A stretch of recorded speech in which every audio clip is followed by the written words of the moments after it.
Never before have we faced a challenge that brings the potential for ending human civilization as we know it.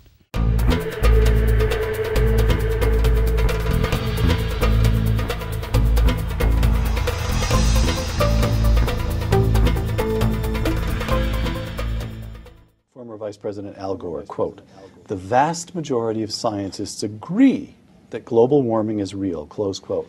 Now let me quote you again, President Vaclav Klaus, quote, "Global warming is a myth, and every serious person and scientist says so." What do you know that Al Gore doesn't? I don't know what he knows. I don't believe that he is that much interested either in science or in economics of global warming, politics, and so on. He is interested, as a typical politician, he simply understood that the idea of global warming is an excellent political idea. When someone fights climate, he looks very unegoistic, very altruistic, forward-looking. If the politicians have been searching for such a beautiful idea for decades, and they finally found that idea. So this is a cheap argumentation. This is great. You promise something to cut down the CO2 emissions in the year 2050 by first 20%, 30%, 50%, 80%. Now I heard 120%. And the same politicians are saying it in a couple of years. It's so easy to know that you have 4 years term, which terminates in the year 2010, and you promise to do something in the year 2060, 2080.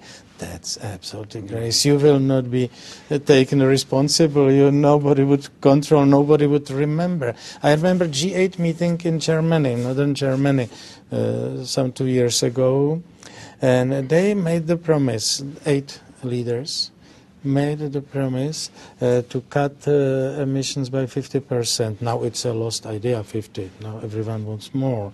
50% till the year 2050. Out of those 8 politicians, 3 lost their office in 2 weeks' time. Again, it's so easy to make such promises. They will not... Communism in the old days, global warming today. Here's the question. Is there some deep, permanent, statist temptation in Western culture? Well, I wouldn't... Are they related, or is that unfair? Well, no. I would qualify the question a little bit. You can't compare communism with global warming. You must compare communism with the ideology of environmentalism or the ideology of global warming alarmism. That's a difference. Right. Global warming is not a reality. Is objectively verifiable or not. Verifiable issue. It's difficult to verify. Nevertheless, it's another issue. So we are talking about 2 ideologies, and in this respect, they are structurally very similar. They are against individual freedom. They are in favor of centralistic masterminding of our fates. They are both very similar in telling us what to do, how to live, how to behave, what to eat, how to travel, what we can do and what we cannot do, and so on. There is a huge similarity in this respect, but the similarity of ideologies, not similarity of whether there is some warming or not.